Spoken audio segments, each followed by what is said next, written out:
আমাকে যে জীবনে প্রণাম করে সে আমার পা ধরে শুয়ে আছে, এত বড় সৌভাগ্য। আর মেহেন্দি আর্টিস্ট এই যে এনে তো কোনো কথাই নাই।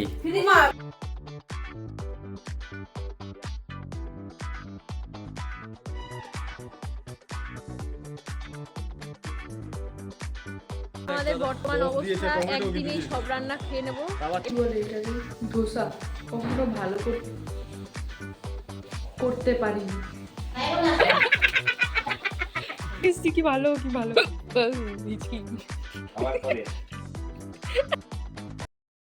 Good morning everyone, it's me Ananya. Welcome to my another vlog. It's Ananya's Canvas. ভিডিওর শুরুতেই দেখেছো যে কত মজার মজার ক্লিপস রয়েছে, তার মানে বুঝতেই পারছো ভিডিওটা কত ইন্টারেস্টিং হতে চলেছে। তাই তোমাদের কি করণীয়, শুরু থেকে শেষ পর্যন্ত সম্পূর্ণ ভিডিওটা দেখতে থাকো আর সাবস্ক্রাইব করে পাশে থাকো, বেল আইকনটা প্রেস করতে একদম ভুলবে না, যাতে সবার আগে তোমাদের কাছে সব নোটিফিকেশন চলে যায়। তাহলে চলো আজকের ভিডিওটা এখান থেকেই শুরু করা যাক। সকালের দিকে দিদিদের সাথে একটু গিয়েছিলাম কাঁচরাপাড়ায়, কারণ দিদিদের একটু কেনাকাটা ছিল, তাই কাঁচরাপাড়ার এখানে এসেছিলাম একটা শাড়ি কিনতে। তো শাড়িটা নিয়েছিলাম আমরা আগমনী বাসন্তীর এখান থেকে। ভেতরে ঢুকেই কিছু শাড়ির কালেকশন দেখে একটা শাড়ি পছন্দ করে নিয়ে নিই। শাড়ি কেনা কমপ্লিট হয়ে গেলে আমি চলে যাই বিশাল মেগা মার্টে কিছু গ্রসারি নেওয়ার জন্য। আমার যতটুকু গ্রসারির প্রয়োজন ছিল সেগুলো নেওয়া কমপ্লিট হয়ে গেলে আমি একটু দেরি না করে সঙ্গে সঙ্গে চলে যাই বিল করাতে। বিল কমপ্লিট হয়ে গেলে আমি ওখান থেকে জলদি করে বেরিয়ে পড়বো, কারণ আমার একটা মেহেন্দি পরানোর রয়েছে আজকে। আমি ব্রাইডের লোকেশনে পৌঁছেই ব্রাইডের হাতে হেয়ার রিমুভাল স্প্রে দিয়ে দিয়েছিলাম, কারণ ব্রাইডের হাতে প্রচুর লোম ছিল, তাই হেয়ার রিমুভাল স্প্রেটা দিয়ে 5 মিনিট রেখে দিয়েছিলাম। 5 মিনিট পরেই আমি ওটা ক্লিন করছিলাম, আর এটা পুরোপুরিভাবে ক্লিন হচ্ছিল। যারা চটজলদি হেয়ার রিমুভ করতে চাইছো তারা এই হেয়ার রিমুভাল স্প্রেটা ইউজ করতে পারো। এটা প্রচুর হেল্পফুল আর কোনো সাইড এফেক্টস নেই এটার। হেয়ার রিমুভ করা হয়ে গেলেই আমি বসে পড়ি মেহেন্দি করতে। আমার ফ্রন্ট সাইড পুরোটা কমপ্লিট হয়ে গিয়েছিল, আমি ব্যাক সাইড করছিলাম। আর আমার এই ভিডিওটা করে দিচ্ছিল গোপাল। আর গোপালের বাড়িতেই প্রোগ্রাম ছিল, কারণ গোপালের দাদার রিসেপশন ছিল। ওদের বিয়ে হয়েছিল আরও 11 দিন আগে, বাট ওরা রিসেপশনটা একটু লেট করে করছিল। রিসেপশনের জন্য ওরা সিম্পল ভরার ডিজাইন চেয়েছিল, তাই ওদের মন মতোই আমি সিম্পল ডিজাইন করছিলাম। এখানে ব্রাইডের কোমর ব্যথা হয়ে যাওয়ায় তার শাশুড়িমা তাকে একটু ম্যাসাজ করে দিচ্ছিল। এটা হলো আমার করা ফ্রন্ট সাইডের ডিজাইন। দেন আর কোনো ক্লিপস আমার নেওয়া হয়নি। A few moments later. আজকে ছিল বাবা মায়ের অ্যানিভার্সারি, তো আমি বাড়ি এসে বাবা মায়ের অ্যানিভার্সারিটা সবার সাথে সেলিব্রেট করে নিচ্ছিলাম। মা বাবা এখানে কেক কাটছিল। এখানে মা বাবার অ্যানিভার্সারি উপলক্ষে ধোসা বানানো হচ্ছিল, আর ধোসাটা মাই বানাচ্ছিল। দেন ধোসা বানানোর যে প্রসেস, সেই প্রসেসে মা এখানে ধোসাটা দিয়ে দিয়েছিল কড়াইতে, আর ধোসার সাথে খাওয়ার জন্য বানানো হয়েছিল একটা তরকারি। এই তরকারিটা মাছ দিয়ে বানানো হয়েছিল, মাংসের মতো কষা কষা করে। আমি একটা ট্রাই করতে গেছিলাম, তো আমার পরোটার অবস্থাটা ঠিক এরকম, যেটা চেহারাটা খুবই জঘন্যতর। এটা যা চেহারা হয়েছে, এর থেকে মনে সুন্দর দেখতে। এটা মানে এটা দিয়ে করওয়া চাঁদ হোগা।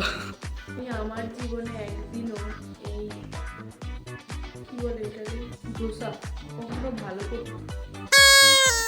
করতে পারিনি।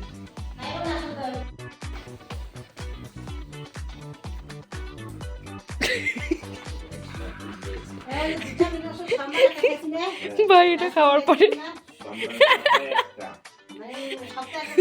বেচারা গারে খাচ্ছিল, আমি এটা বানিয়ে নিয়ে এসেছি। কি ভালো কি ভালো।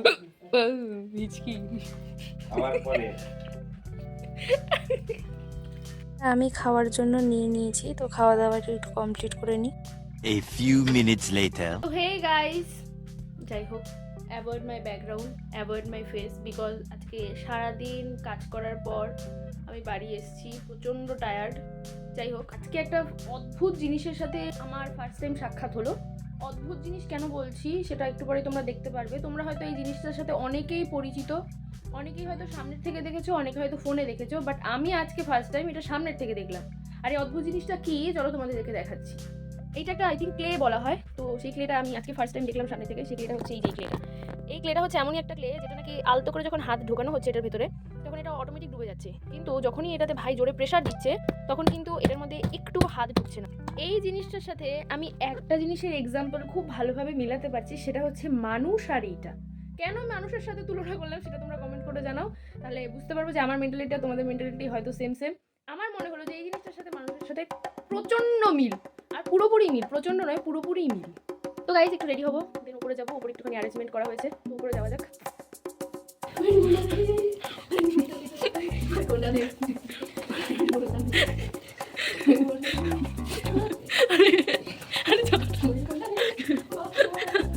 আরে চার ভাই তুই টাক দেখা যাইতেছে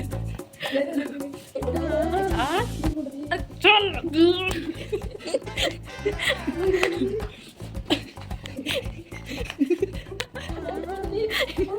একটু প্যান্টটা পরে দিব। তো এখানে ছাদে চলে এসেছি, আরেকটা রেসিপি হবে। আর দাদা এখানে বনফায়ারটা জ্বালাচ্ছে, আর অন্যদিকে বাকিরা রান্না যা যা হবে সেগুলো রেডি করে নিচ্ছিল।